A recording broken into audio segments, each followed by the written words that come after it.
এখনো পর্যন্ত বাংলাদেশে মেয়েদের যত ধরনের ক্যান্সার হয় তার মধ্যে সবচেয়ে র্যাঙ্কিং এ 1 নম্বর হচ্ছে ব্রেস্ট ক্যান্সার এবং 2 নম্বর হচ্ছে জরায়ুর মুখের ক্যান্সার। সুতরাং এই দুটি ক্যান্সার নিয়ে কিন্তু আমাদের অনেক কাজ করার আছে এবং অনেক কথা বলারও আছে। আমরা জানি যে বাংলাদেশে দীর্ঘদিন ধরে সরকারি দায়িত্বে ক্যান্সার সার্ভিস বা জরায়ুর মুখের ক্যান্সার স্ক্রিনিং প্রোগ্রাম এবং ব্রেস্ট ক্যান্সার স্ক্রিনিং প্রোগ্রাম কিন্তু চলে আসছিল, কিন্তু আমাদের টার্গেটটা কি আর আমরা কোন অবস্থায় আছি?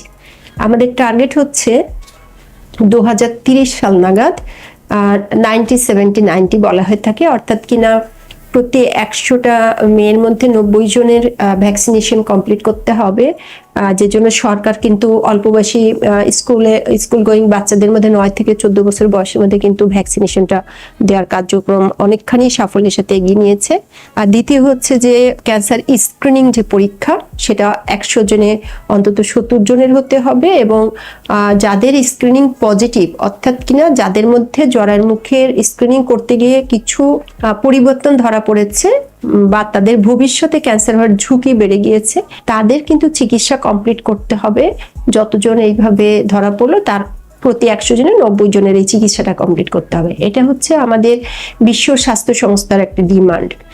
আর এইটা 2030 সাল নাগাদ আমাদের এই টার্গেটে পৌঁছানোর কথা, কিন্তু বাস্তবতা হচ্ছে যে আমাদের দেশে এখন পর্যন্ত যেটা হওয়ার কথা 70% স্ক্রিনিং, সেটা এখন পর্যন্ত প্রতি 100 জনে আমরা করতে পেরেছি 24 জনকে। তাহলে এখন কিন্তু মোটামুটি সারা দেশেই ক্যান্সার স্ক্রিনিং এর সেন্টারগুলো আছে, যারা ভায়া অথবা প্যাপসিসমিয়ার কোথাও কোথাও এইচপিভি পরীক্ষা করে ধরার চেষ্টা করা হচ্ছে যে মেয়েদের মধ্যে এই ধরনের রোগ বাঁচছে কিনা। কিন্তু এটি কিন্তু আসলে কারো একার কাজ না, কেউ একা একা করলে পারবে না।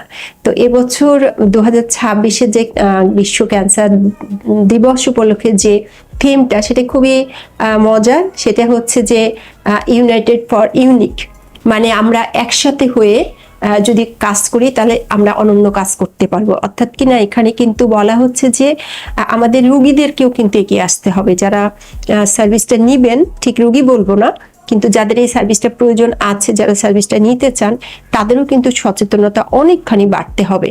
যদি না বাড়ে তাহলে কিন্তু 2030-এ আমাদের এই 70% আসলে যাওয়ার কোনো সুযোগ নাই।